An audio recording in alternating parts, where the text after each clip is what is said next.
pecados, sem esperança e sem Deus.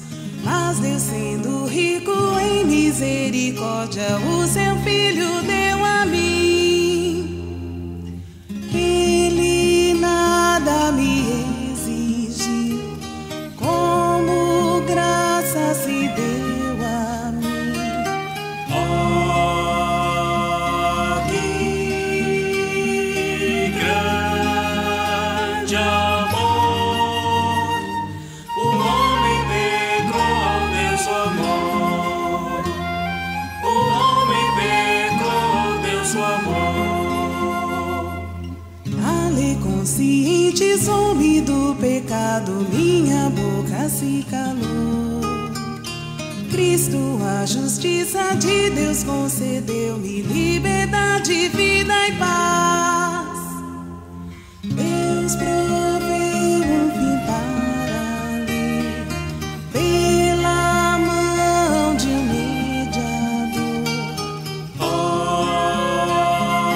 que gozo! Pois Cristo é o fim para a lei. Pois Cristo é o fim para a lei. Deus está muito satisfeito com a obra do seu Filho sobre a cruz. O meu coração também descansa com a morte do Senhor Jesus.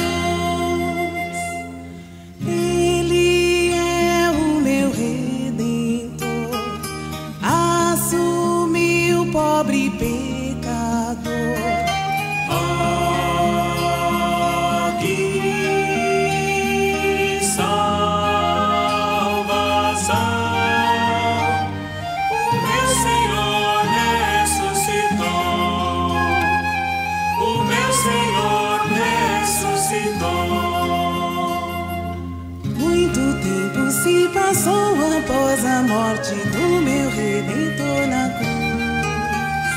Todo o sacrifício de seu Filho pôde Deus, o Espírito, preservar.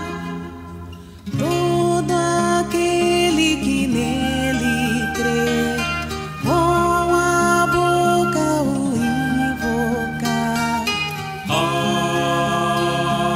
Senhor Jesus, a salvação receberá. A salvação receberá.